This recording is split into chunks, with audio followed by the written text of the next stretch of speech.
Hey, welcome back to Being Random with Z.Singleton. This is, of course, Z.Singleton, and today I'm here with Kamal. So, the way basically I met Kamal is, and we're actually just meeting for the first time when we spoke on the phone.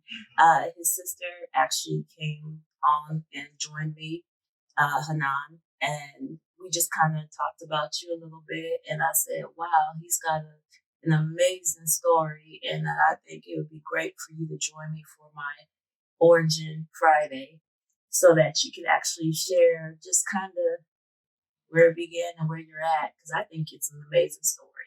And I know that there's a lot that she didn't say, and that's where you come in. So right now we were actually listening to an Arabic Nasheed. Nasheed. Yeah, Nasheed. Nasheed. Okay. And can you just kind of fill us in a little bit more? Yeah, an Arabic Nasheed is like a poem. Goraba is based on what the Prophet Muhammad he said. He said, Islam began strange and it would end strange. So give glad tidings to the strangers. So that right there is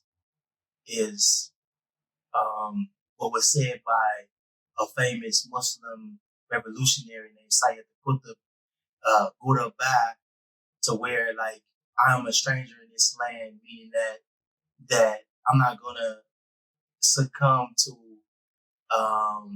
the worldly desires and this or that or the world in general.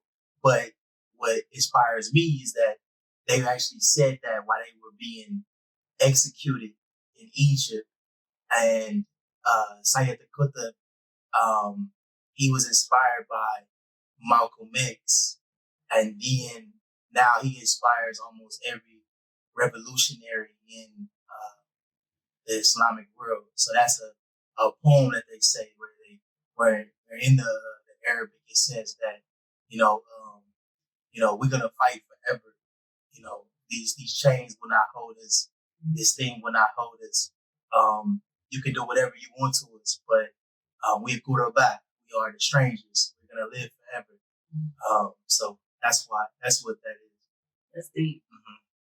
Because I think that just in general, we all, especially in the Black community, we live like that, or that we feel that every single day. No matter what you do, we're still gonna live on. We're still gonna stay strong every day. I mean, I could be wrong, but for me, that speaks volume. Mm-hmm. So, and you won't stay oppressed. Huh? You won't stay chained down.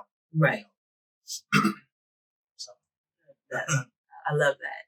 Mm-hmm. So now I'm handing it to you.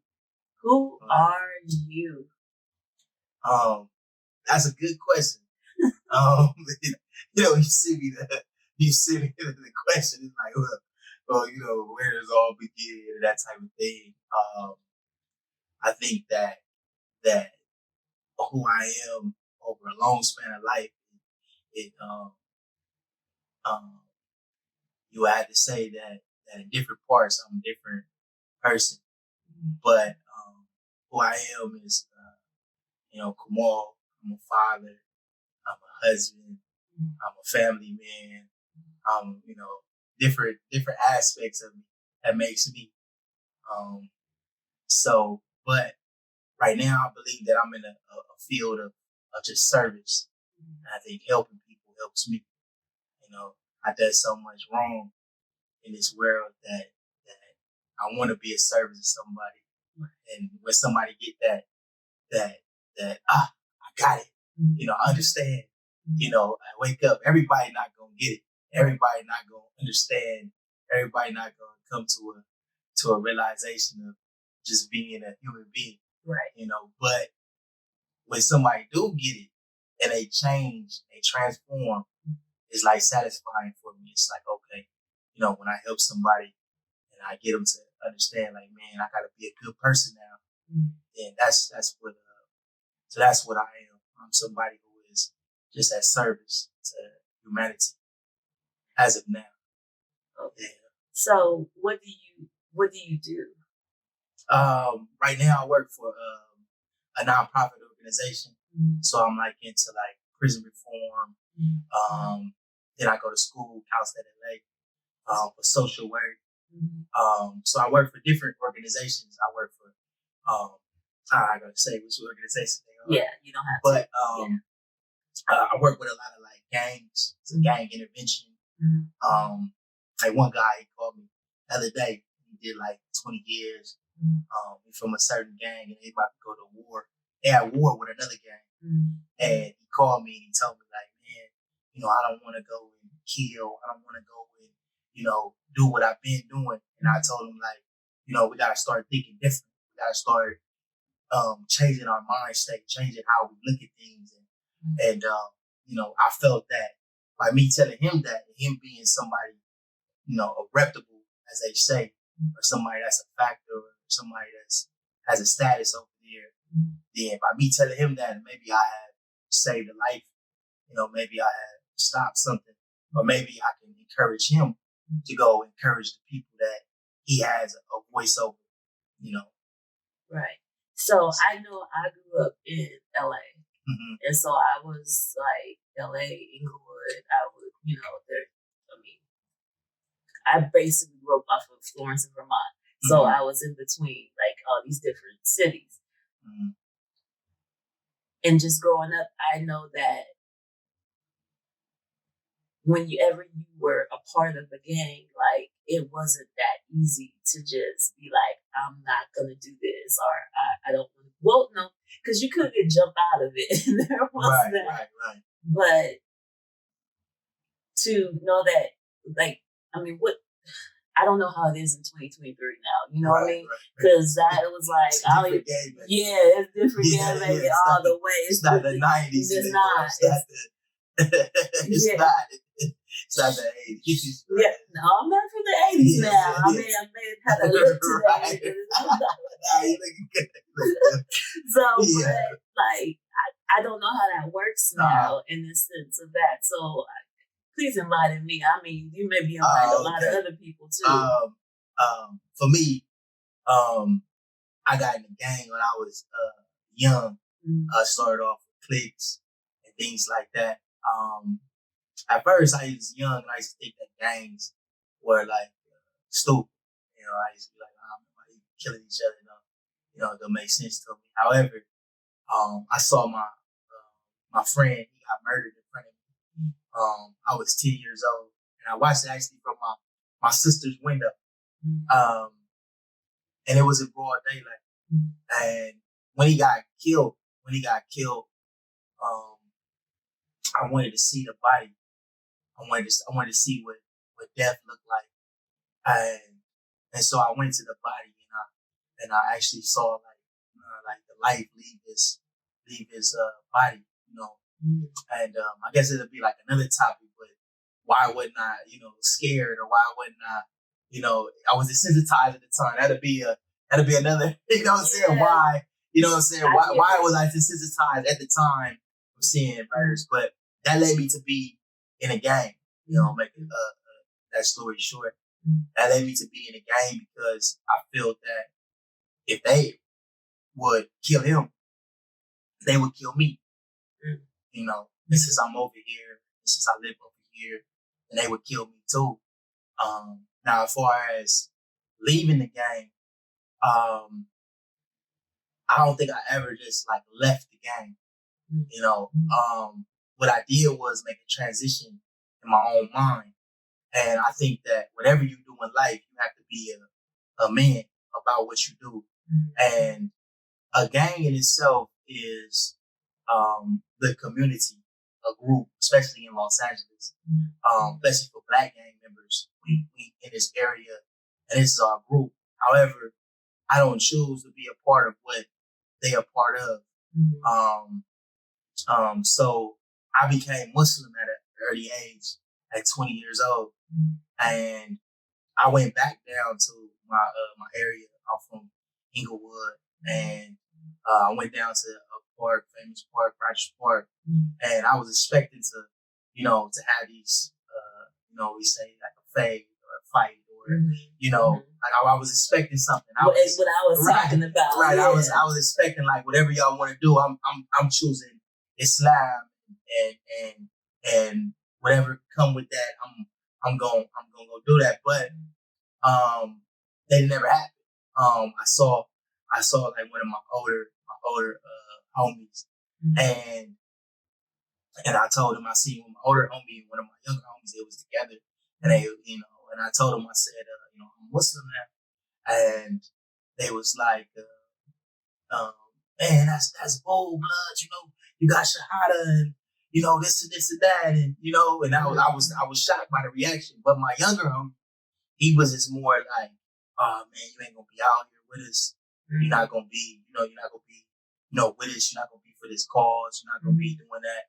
And so I think that when you stand up and just be like a man, I think it's just for black gangs too, because Mexican gangs have a little different hierarchy and a little different politics than black gangs. But when you in a black gang member, you can say, man, look, I'm a man, and but I never turned my back on them. I never look down on them, and I always try to get them to realize that it's the community. If you really love the hood, you always like the dead homies. If that's the case, then honor your dead and honor the neighborhood. Make it safe for people over here. That's really showing love for the hood. And it's nothing wrong with grouping up, but do it in an organized fashion. Don't become a domestic terrorist to your own area. Become a help, become a service to your area. Right. And because a lot of times it's still needed. Like if you having an issue and somebody try to come and attack you and you don't have no backup, then what you gonna do? You know what I'm saying? So sometimes you need the people that's gonna come and that's gonna ride with you and fight for you and help you. And I had to learn that the hard way. As a Muslim, what I'm saying? I had to learn that the hard way. So yeah. So what got you to that point of wanting to be Muslim? I want to be a part because your sister explained it to me, and I want to be much respectful. So I'm trying to choose my words politically correct. Right. To be a Muslim, I was always. My name is Kamal Isa. All right. People say they pronounce it Kamal, but it's really pronounced Kamal. Kamal? Yeah, Kamal. Like, you could have corrected me. It's all right. Everybody, my family, everybody called me Kamal, so I just let it. Kamal. Kamal, Jamal. You know what I'm saying? It's more easier for people. So, they did not call you Jamal. No, I'm saying Jamal is closer to Got it. So we really pronounce Kamal, but like my sister name really pronounced her name. But so like I always knew that I had a Muslim name, even though I wasn't raised Muslim. My grandma, she was like African spirituality, Sinner, Harlem Eye, ancient Kemet, that type of stuff. So I had a deep understanding of Black history. And my dad is Native American or indigenous from Mexico, and so I had a history of Mexican history too. But what I liked and loved to study was the revolutionaries. So when I studied Elgin Cleaver, Soul on Ice, Assata Shakur, Stokely Carmichael, Malcolm X, and also the Latin revolutionaries, Che Guevara, Pancho Villa, Emilio Zapata, and their different movements. All of them was influenced by Islam. Most of them all influenced by Malcolm X, or influenced by Islamic revolution in Algeria or Tunisia. And I just put the correlation together. But I didn't know nothing about Islam. The Muslims that I knew, my mom, they were criminals. You know, they let's keep it real. They was criminals. They had a big forgery ring. They was coming out of a time. You know, my mom was very dark skinned, and she was coming out of a time where it was a lot of racism, and they had, you know, the Nation of Islam first, but then when Malcolm X died, they became Orthodox Muslims, as they say, but Sunni Muslims.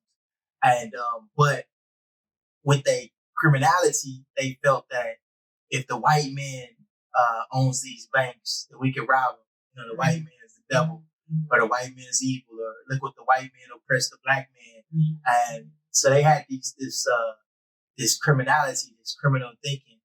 And so I always knew these Muslims. I knew these Muslims that were doing all these crimes and hustles, you know. And so I was hustling with them, and I was hustling with them. So that's how I was young, and I was hustling with them. I was the one who would go and collect the money from the people going inside the bank and doing the forgeries, and I get the money. I go back in. And one time I was with this guy, and he had Allah hanging up in his car, like the symbol Allah in his car. And so what I did was I was just tired. You know, I reached a level where I was like the pimp and the drug dealer, and you know, and I had these women, I had this money, and but I felt empty.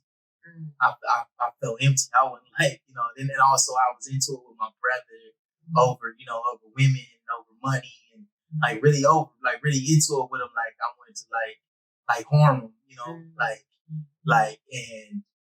I just felt empty inside. So I wanted to try something different, and I told the guy that I was hustling with, they managed to take me to the mosque.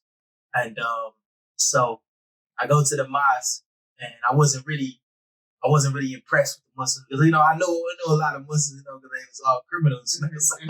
But I wasn't really. I wasn't really impressed with the Muslims, but I learned how to pray. I just watched them and did the movements that they did. Right. So the people thought I was Muslim, but I wasn't. And but I came across this one mosque, and these brothers, they were like serious Muslims. You know, they were serious, and well, you know, even before I got to the mosque, it was a brother named Mikhail. He told me, he said, you know, you want to see the serious Muslims? And I'm like, yeah, man, show me. I want to see the serious Muslims. He said, come to Fajr. Fajr is the morning prayer, which is like, you know, the sunrise. And so I stayed up all night, and it was like, you know, how kids be at Christmas waiting for that their present. That's how kind of like I was. And I was waiting all to the morning. I jumped on my bike and I rode it up the street. At the time I was living on Adams and Weston, and the mosque was on Jefferson and 4th Ave. And so I rode my bike over there. And so I get there, and they all reading the Quran every day. And I remember one time I'm in the mosque, and I told the brothers, I said, man, this book, it's man-made. It's like man made this book. And I remember I was sitting down, I just threw the book down. And then brothers must have jumped up so fast. They must have jumped up so fast. Disrespect. Ready to take my head off, you know. And Christians like that too with the Bible. Yeah, exactly. So, but these brothers was all, you know, I didn't know at the time, but these brothers was all, you know, ex-cons, and, you know, in the penitentiary, and probably been some cold people before Islam, but, you know, I underestimated them because now they changed their lives, and they was humble and meek and that type of stuff. But it was one brother, he was like, nah, man, be patient. You don't know. You know, you gotta save my life. But the more I read the Quran, the more it was a verse in the Quran that said, you will never contradict this. It said you will never find contradictions in this book. It said if this book is not from your Lord, that's what it said. If this book is not from your Lord, then surely you will find contradictions. But you will never find contradictions in this book. So take your seat in the hellfire. And so it was God challenging me to find a contradiction. Like, God don't make mistakes. God don't make contradictions. So I used to read the Quran. Gotta be. It's a man-made book. There's gotta be a contradiction in this book. This can't be like the truth. Like, because I read so many other religions and I found faults with other religions. And so I kept reading the book. And every time I read it, I kept coming out with verses that kept standing out to me. And so, and then I was like, oh man, this is the truth right here. And it was Christmas Day, 2004 Christmas Day. I was at my family house celebrating, Christmas and stuff. And I was there. I was like, man, I'm going to the mosque. And I drove down to the mosque, and they was having like a soldier meeting. And the brothers say, hey, y'all know this brother right here? And I'm like, and they all like, yeah, we know this brother right here. He always right here. We have Fajr and everything. And they like, brother, you got your shahada. That's shahada. It's like when you become Muslim. And I didn't know what shahada was at the time. So I say, I'm thinking it's like a like a gang initiation. Instead of having a soldier meeting. So I'm like, man, you got a shahada? And I'm like, what's that? He's like, you gotta think I'm stuck fresh with gang banging this so stuff. You ready? Yeah. I'm like, what's that? And he say, oh, that's when you become Muslim. So I'm like, what I gotta do? Like, what's up? Like, I'm ready. Straight soldier. Yeah, I'm ready. I think I gotta fight some people or who would have lined me up or something. What's up? Like, what y'all want to do? Like, right. So he's like, nah, brother, nah. He just say these words. And I'm like, oh, all right, okay. I'm ready to do whatever initiation y'all got. Like, whatever, I'm trying to go through it. But since I embraced Islam, I was 20 years old. I was 20 years old, and I've been Muslim ever since. Yeah. Okay. So I'm gonna take us back a little bit because I know that you said that you're going to Cal State LA to be a social worker, which is awesome. Right. And that you work with individuals who are doing prison reform. Yeah, coming out of prison. Yes, coming out of prison. What made you go towards that? Now I got like a long story, but really, I want to do actually what you're doing. I wanted to be into journalism, communications, and but I met somebody on the way that was like, you should do social work. Social work puts you in the field of networking with this and networking with that, disenfranchised, and human rights and activism. Because in social work, you have 3 levels. You have micro, macro, meso, right? So macro would be like individual level, where I'm talking to somebody individual, be like more like a county worker, that type of stuff, right? A macro level is more like policy. You advocate for change. You go and, go to Sacramento and try to legislate laws. And a meso level is more like groups. So, so it just puts me in contact with everybody. Really, part of these organizations, I went out there to try to get help myself when I got out of prison. So, like I said, helping people helps me, because at the end of the day, it's only our actions that we're gonna leave with. When we go to meet Allah, there's a ayah in the Quran. I mean, it's haram, but I got it tattooed. It's forbidden, but I got it tattooed. But did you just say it's forbidden? Yeah, I got it tattooed. Yeah, I got it. But you got it tattooed? Yeah. You're just a rebel, aren't you? But yeah, I got it. Yeah, I'm not the best. But yeah, but you gonna meet God one day. You know what I'm saying? I'm gonna face God. If you believe in the day of judgment, you're gonna be judged one day for your actions. The money ain't gonna go away. Your family, your friends, you're gonna face God by yourself. So everything is a test. And so I wanted to make it to where I wanted to make my life where I can be of service and like I get enjoyment from helping somebody, you know, where somebody get it. So that's why I chose the social work field. But the more that I'm learning, it's like, okay, this is really what I want to do. You know, people think I'm like, oh, I just want to get a job, or I want to go work this or that. Hey, that's cool, but I have it's just like a stepping stone. So anyone who chooses to go into social work, I will have to say no, it's just not a job, because when you take your time and you're actually doing 4 years of school, and during those 4 years of school, you have multiple hours that you have to collect. You're putting in the work to say, like, no, this is what I want to do. So I think people have to understand, like, that's your heart. When you actually say you don't go to social work, when you say I'm gonna be a therapist, or when you say I'm gonna do anything that requires me to push myself more than just saying, yeah, I'm gonna just go and sit over here and give y'all food, or I'm gonna just push some papers and stuff. Like, you really are trying to make a change. Now, I will say, I won't sit here and just be like, oh, no, we ain't gonna get some paid, because actually the pay ain't that good, y'all. But it is better. It gets a little bit better as your degree goes up. And as your experience goes up. But nothing changes the experiences that you get from meeting the people you meet.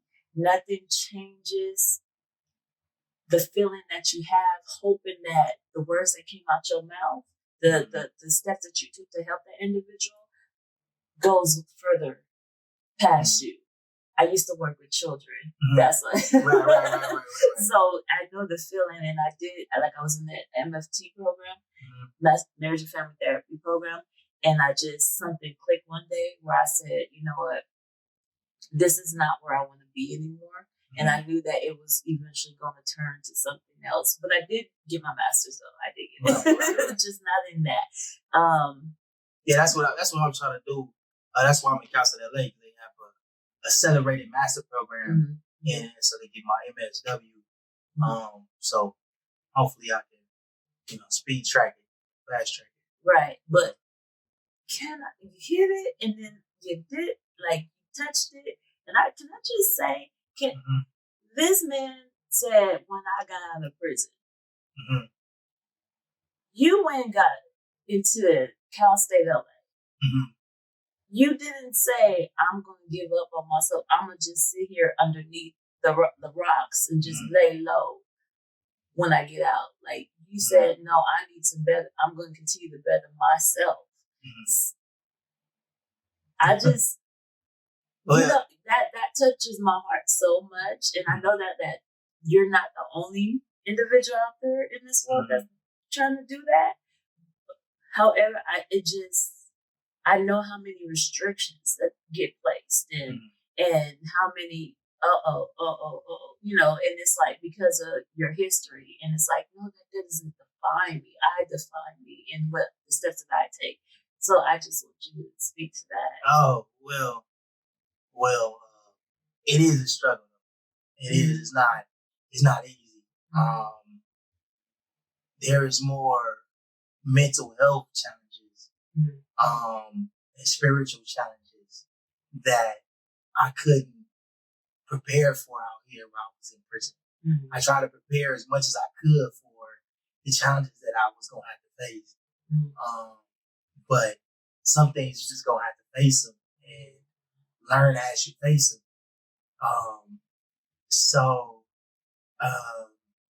However, I think that knowing that like, everything is destined to happen, right? Everything is meant to happen. It's a saying in this line, like, what it hit me would hit me, what it missed me would miss me. So I gotta go for it. I gotta go for what I love doing. I gotta go for what I'm passionate about, because what I had to sit down and think for a long time in prison is what got me here. My mistakes, so long contemplating. I didn't do no drugs in prison. So that means I had to take on whatever emotion that I was feeling. I didn't, smoke and get rid of and get rid of the problem, or you know what I mean, or sit or suppress the problem. So I had a lot of time to think, a lot of time to understand myself and what made Kamal happy, and one of them was you have to live what you're passionate about. You have to. You have to, because it's like, what other life is there? Why not go for it? You only got this life. I mean, we was talking to a Muslim and said, your purpose is, to worship God. Yeah, that's true. To worship God as you created for. That's true. But there's a purpose within the purpose. It's another purpose. Guidance, with more guidance. So I think that I'm just embracing the journey right now. I think that because inside prison I was I was the what they call the emir for the Muslims in there. I was the one who facilitated the classes and gave work to the people and taught the classes and gave the talks. So I was a service to people in there, and it wasn't like I chose to be that person.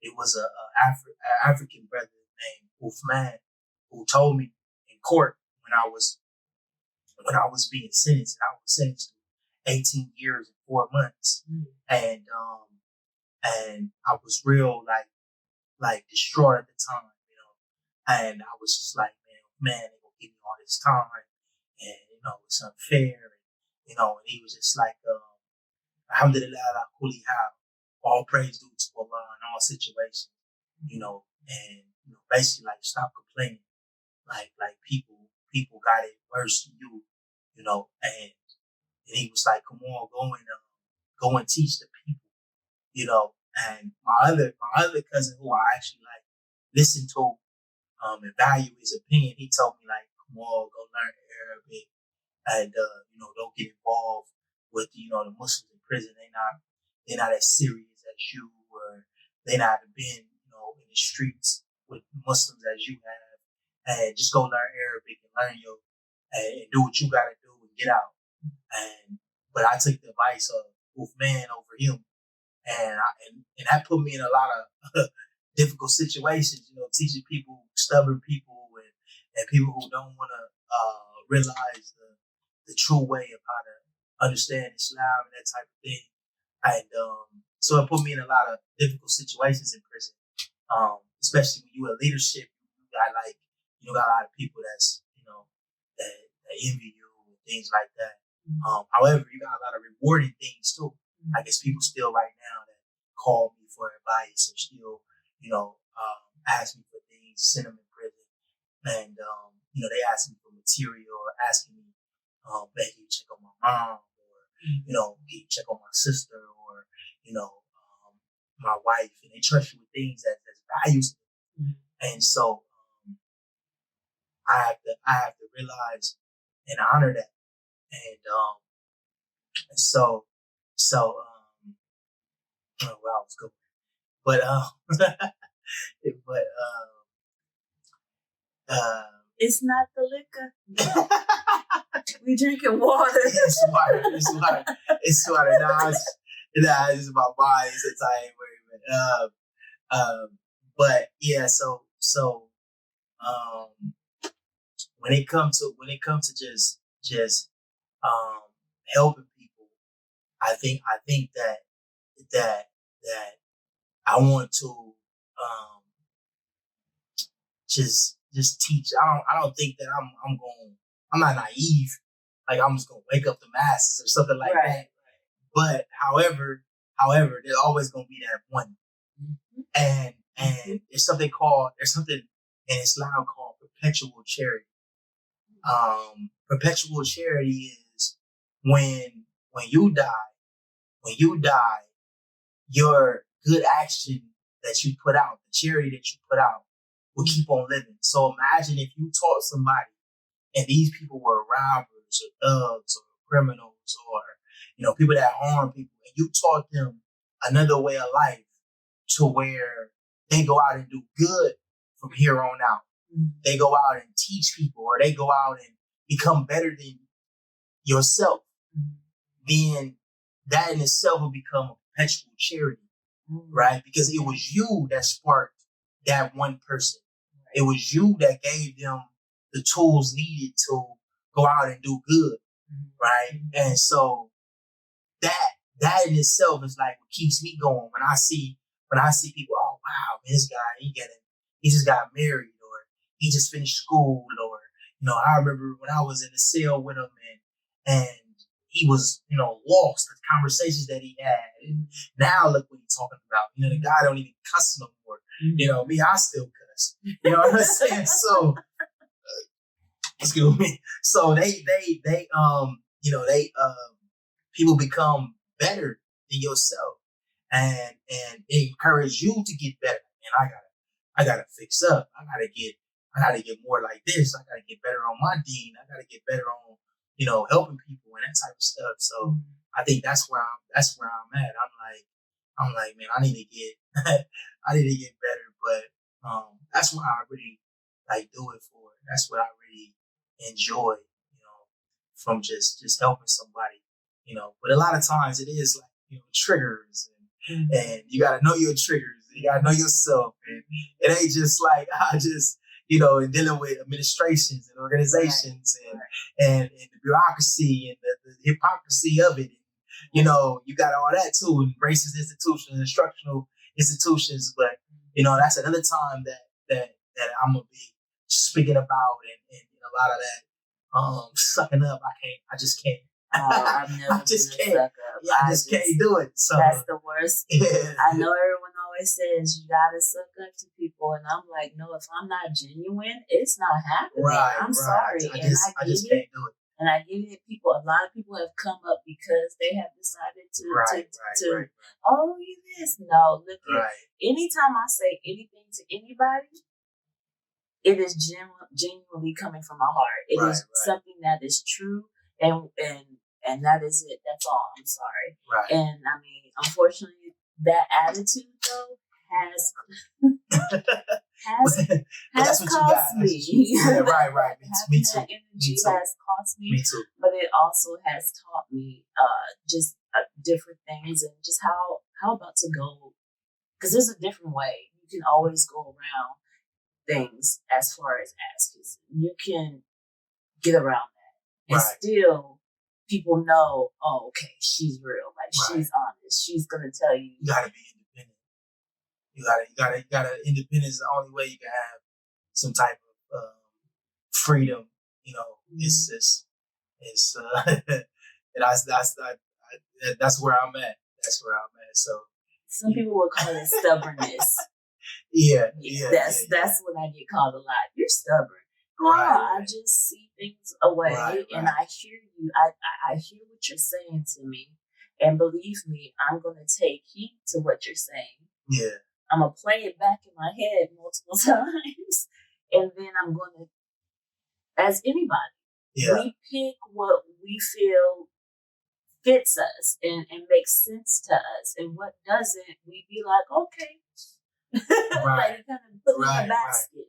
Right. But then you come back, because that's where experiences come from. And the whole, like you said, with, you give them that little bit, and you hope that they hear it, and then, or, and they take it. Here I go. I'm like you right now. You take that and it's not liquor. It's not. Oh my gosh. You take that and it'll come back during that experience. They'll be able to actually say, hey, oh, I remember when such and such said, do this, or said, oh man, you should probably think about this. It will come back in that experience, and you can say, they were right. Or you going to say, you know what, I'm glad I took their advice. But that you got to give people that chance to do that too. Sorry, that was random. Yeah, That's why my show was random. Right. It's all good. But back to you, because it's origin, so it's not even about me being random. It's about all about you. And I was just kind of saying, I feel what you're saying. And I know spirituality helped you get to where you are today. What are other things that helped you get to where you need to be, or where you're at? I'm a type of person that had to learn the hard way. You know, like I had to learn the hard way. Like, yes, like I value Islam. Yes, that's like the main thing that keeps me grounded in my life and all that type of stuff. However, I made many mistakes as a Muslim, and also loving something too much, loving a group too much to where you shun the other group. Give you an example. So when I became Muslim, I shunned like my area. You know, like they not Muslim, they Catholic, this or that, but then I learned, or I was betrayed by the Muslims who I love so much. I just say that I was betrayed, and it was like crushing to me because now I'm isolated. I can't go back to my non-Muslim family or my non-Muslim friends that I used to know, and now I don't trust these Muslims either. So I had to learn the hard way, and it shaped me. And then things just happened in life. I became Muslim during a little bit after 9/11. So it was a trying time in the Islamic communities at that time in the early 2000s. It was a trying time. You know, I watched them raid the masjid, take brothers to jail, deport brothers. There were certain cases that where the FBI would come on different people radars, where you informants inside the mosque. So I witnessed all that as being a Muslim, and I also seen people see that and leave, you know, or get scared and move away or try to hide. And I used to feel like that's being a coward. I still feel like that's being a coward, but it was also a test in your favor. I say in the Quran, I say, do you think you're going to believe and not be tested? Surely we're going to test those who is true and who is false. So I endured all that. And then I've been married a bunch of times too. And I think that really matured me. Dealing with heartbreak, dealing with, a family, having a family and paying bills and, coming home to children. That really matured me. However, I still had it, or I never dealt with the trauma that I had. Just because I embraced the religion or embraced the way of life, I still never dealt with the abandonment issues that I may have from my mom not being there, or the trauma from what I witnessed in the streets, or the sexual deviance that I may have had, the promiscuity? Yeah, promiscuity, right, that I had, right? So I never addressed that. I never, and I'm getting into these marriages not even knowing that I have it, not even that I know that I need to address it, right? And so I had to sit down. I think a lot, like I just did 9 years, right, and some change, and a lot of the times I read books other than Islamic books. I read a lot of self-help books, a lot of how to deal with certain psychological issues that I may be dealing with, So that's like the main thing that like helped me grow, and it tied all into Islam, but overall. But at the same time, to realize what am I faced with, and I wrote a book in prison. It was during COVID. I wrote a book And I haven't even titled the book yet, but I wrote a book about all my relationships. First, it was just about my life, but it turned out to be I had to break it down so much. So one book was about all my relationships, and I started another book about all the violence that I seen and how it affected me. So as I'm writing the book, and really I just wrote it to get whatever I'm feeling out. And so I'm writing the book, and I get to a part, and it was this girl that I had, and she had a miscarriage. And I remember when she told me, and she was crying, and she was sad, and all I thought was, yes, she not gonna have, yes, she ain't gonna have this baby. I ain't gonna take care of this baby. I'm free, and I ain't gonna do what I want to do. I ain't go back getting high and chasing these women and this and that, right? And I looked at that, I started crying. I was in the cell, and it was COVID, so we were by ourselves. And I started crying, I was like, damn, man, I'm fucked up. I was like, yeah, so I'm like, that's how I'm messed up. You know what I'm saying? That's messed up. Like, that's messed up. And because I didn't care about how she felt. I didn't care about her feelings. I didn't care about, I was real selfish, real self-centered, and I didn't care nothing about, what she was going through.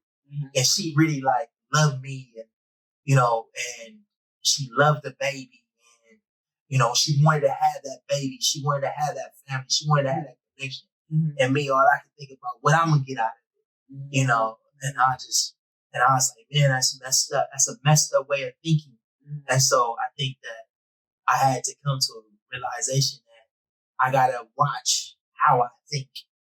I gotta watch my mental health. I have to because I can, even as a Muslim, I came to prison as a Muslim. Most time I've been to prison, it's been as a Muslim. And it's because I'm not watching how I'm thinking. Either my anger overshadows me, overpowers me, or my criminal thinking overpowers me. And so, because I can always say to myself, I don't do drugs. I don't got no problem with drugs. Drugs not my problem. I'm not addicted to anything. I'm addicted to criminal thinking. That's still an addiction. That's deep. That's what I'm still addicted to that. I can see something. Ooh, that's a good lick right there. Ooh, that's slipping.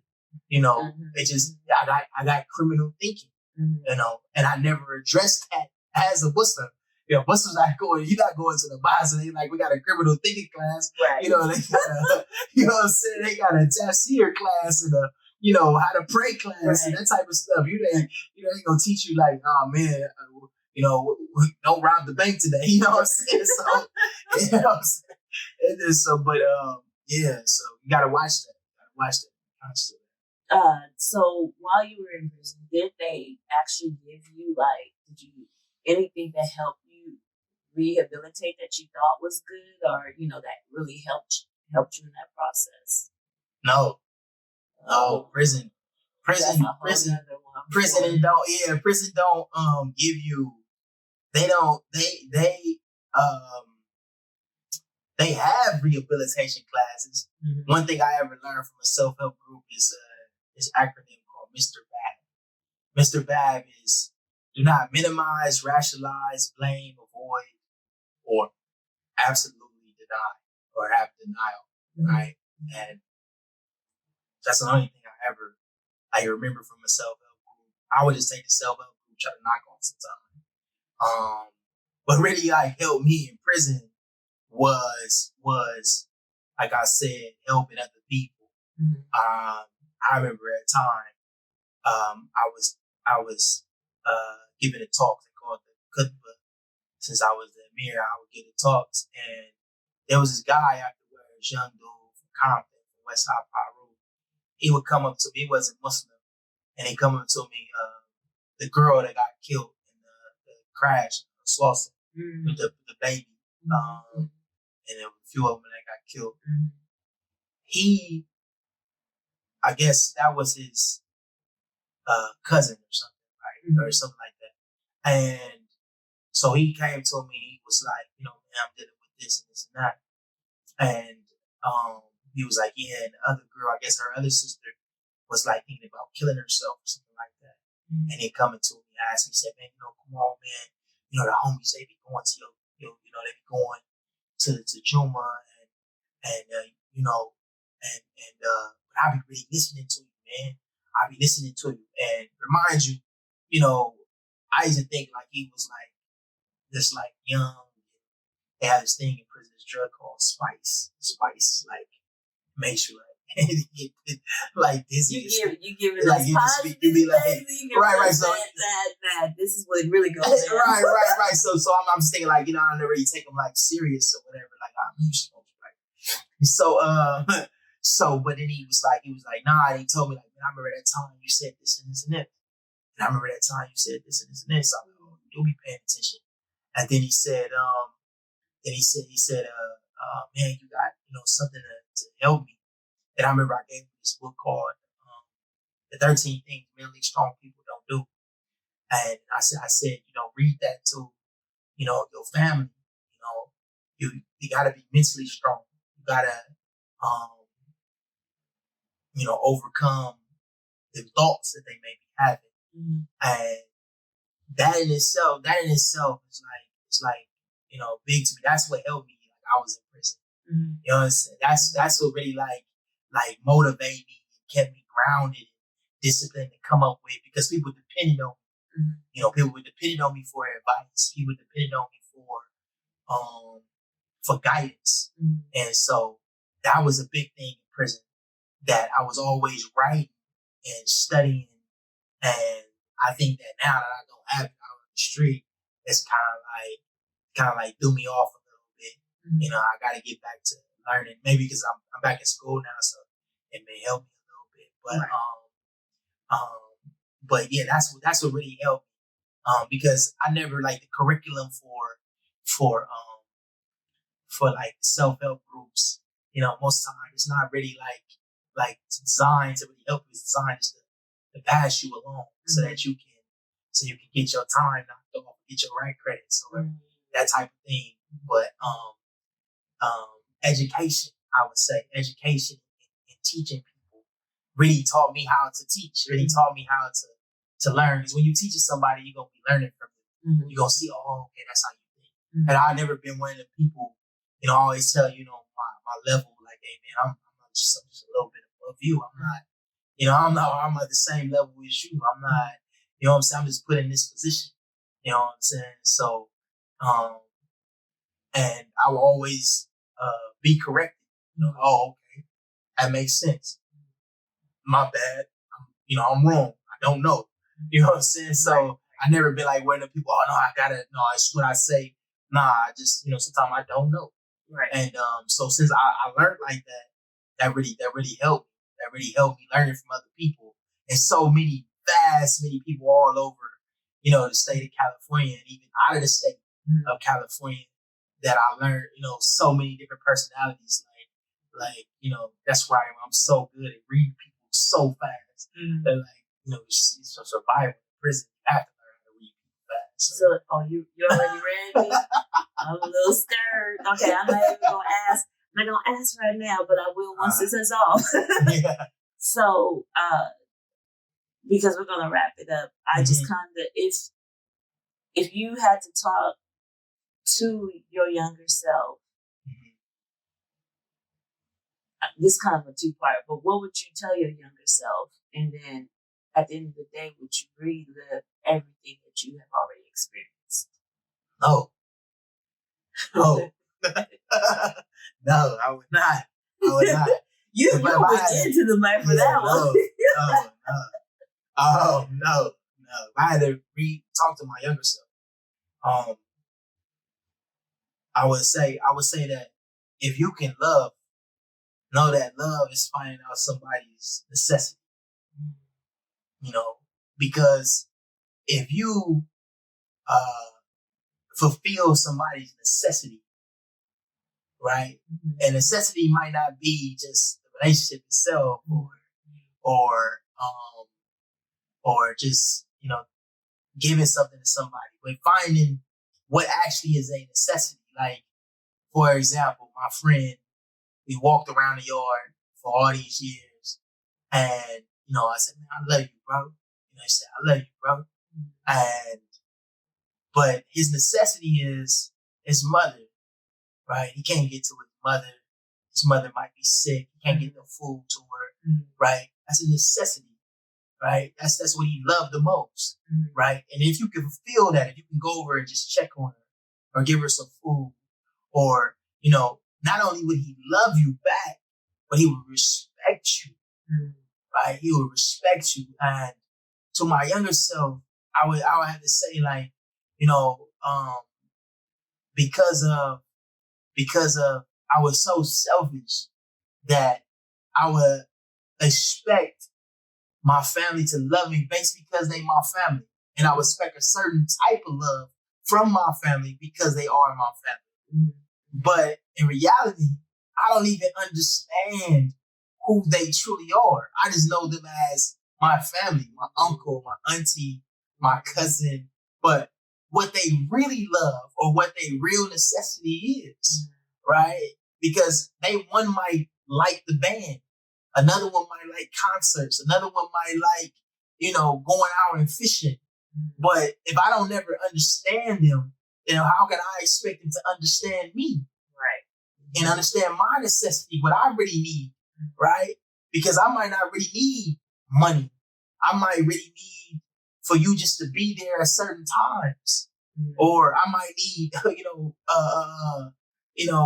tuition to be paid, or I might be struggling with my son and just need help with that. But if you never take the time out to really understand what I really need, that's my necessity, then the love is kind of not 100%.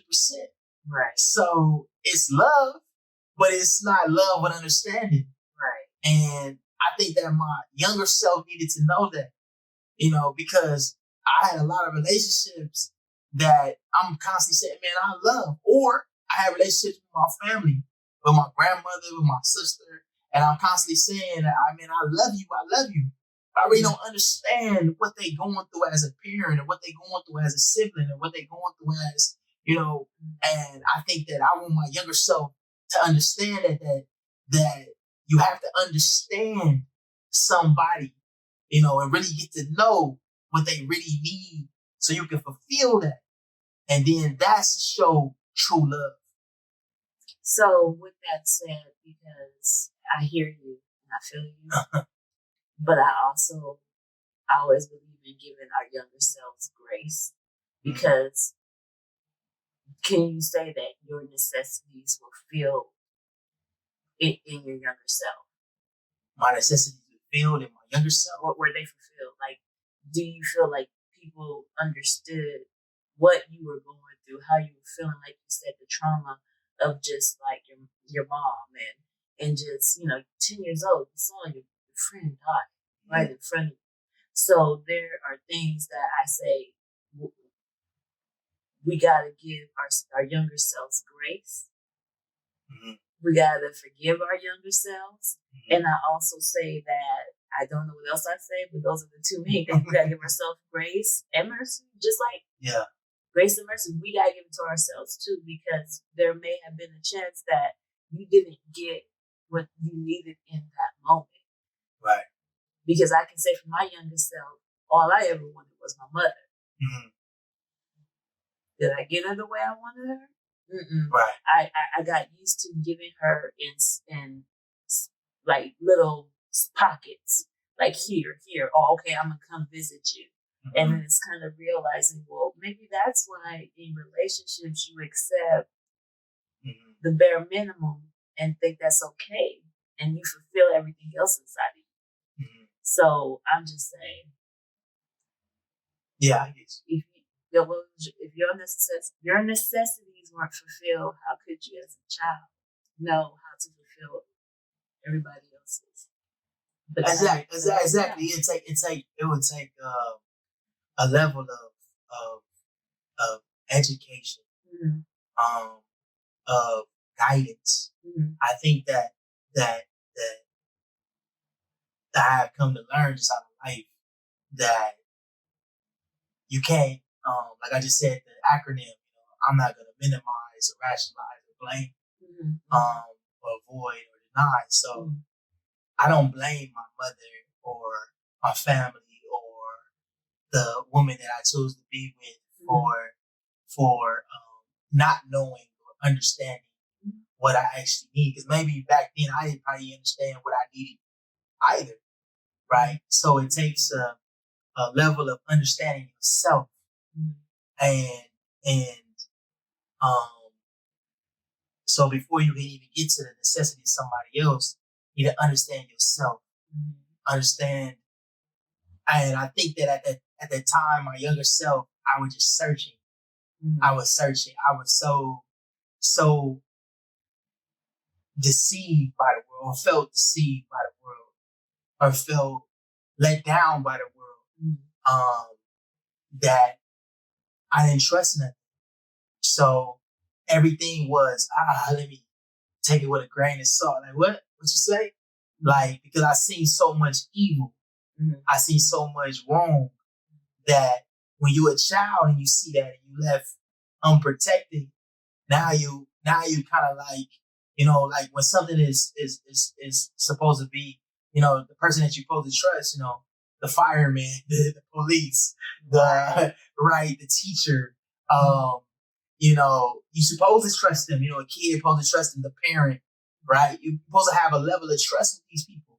But I seen the police that, hit me with the flashlight. I seen the teacher that was the stripper. I seen, the parent that smoked the dope. And, you know what I'm saying? So I lost trust. And, and so it gave me on a level to where, man, I'm searching for something, right? To where even, at one point I just gave up on the search. Like, man, I don't believe nothing.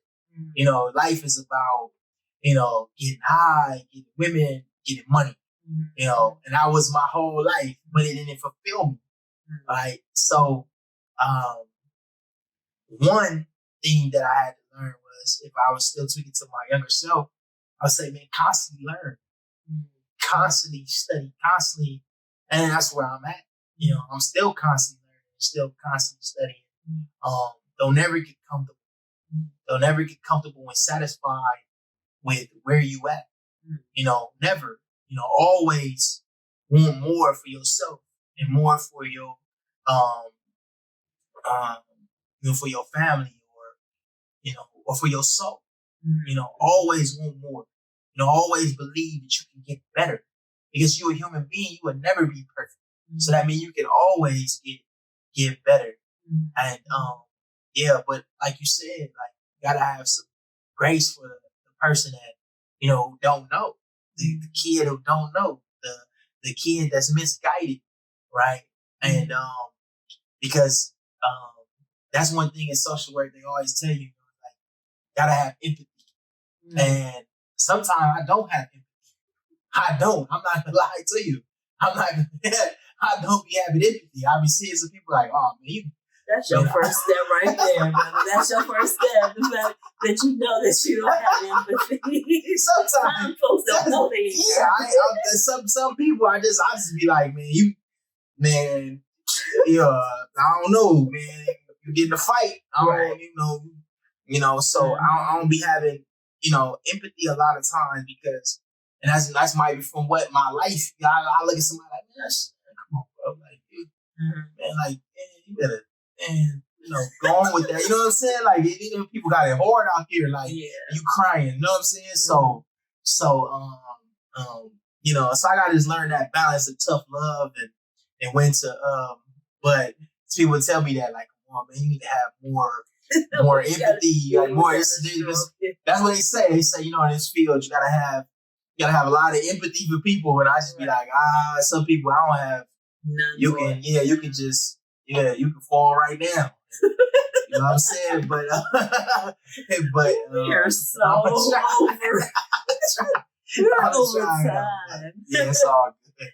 So, but I just want, I know that throughout this conversation, you have basically, like, let me know, or let us all know, like, kind of the things that keep you going. And I feel like you've been giving good advice, because I try to end it with, well, what is your self-care for yourself, Val? What is your self-care for yourself? Your self-care.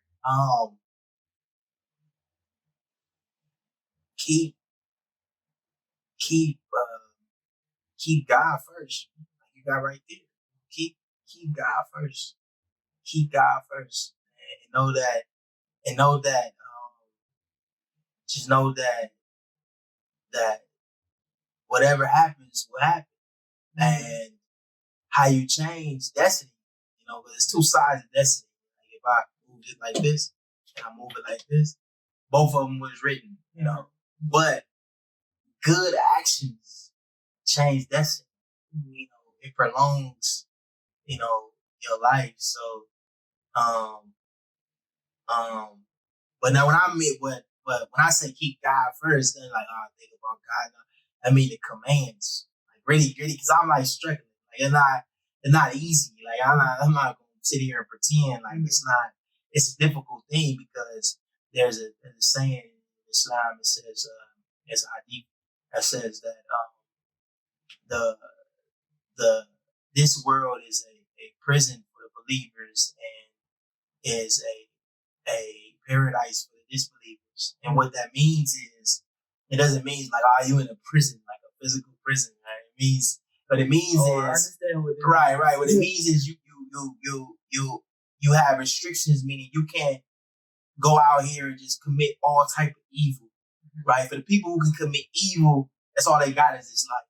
Then they gonna be on Judgment Day. It's a wrap. But for the somebody that's trying to be righteous, like you gotta have restrictions. You gotta have morals and ethics, and so you restrict it, and that's what it means by a prison, because you restrict it. So holding to the commands it takes more strength. It's more strong to hold to the commands, and when you do that, that's when you put in God first. You're doing what He said do first, and that's like it's strong, and you feel strong when you do it. You feel like you can conquer the world. It's like if you were sitting in Palestine right now, and bombs is dropping, your faith is high, man. I'm gonna go meet a guy. Like what? Why? I'm not gonna worry about it. Like I seen a video where the guy is like, he's like, "What you crying for?" Like, man, we martyrs. Like we great. Like we martyrs. Like what you crying for? Like that takes a high level of faith to have that. Like usually when people I just heard about a woman.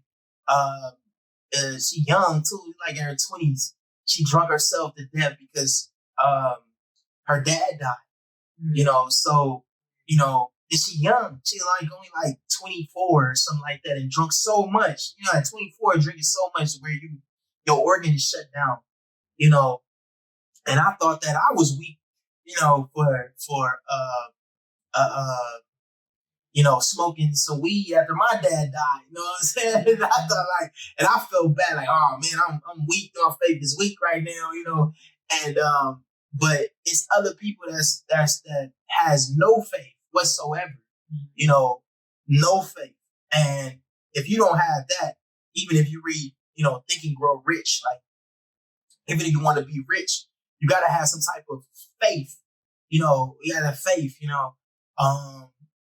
They got with the Christians, they got a saying, I walk by faith, not by sight. Because and I used to misinterpret that verse for a long time. I used to think like, oh, you blind follower. Nah, it doesn't really mean that. What it means is that you have enough faith. You can't see what's there, but you believe it. You believe that you're gonna get there. You believe that it's gonna work. You believe in yourself. And so you have that faith to drive you, so you keep on going. And I was like, oh, okay, that sounds better. You know what I'm saying? That makes more sense to me, right? So at first I just think, oh, that you is just tied over right, the blind. Right. I used to like, I just like, oh man, that's said to me blind following. But no, it just means that you know that you're gonna get somewhere. And so if you had that, if you had okay, this God is gonna be first. God gonna be first, and doing what God said do, then that's the only thing that bring me peace.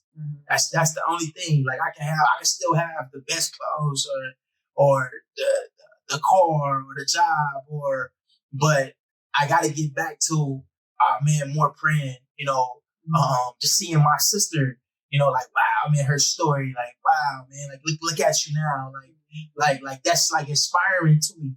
You know what I'm saying? Like, I would never think that she was gonna become Muslim. I swear to God, like, I would never.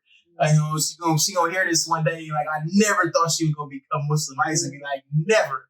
They used to tell me, oh, come on, go teach her. I used to be like, she's never becoming Muslim.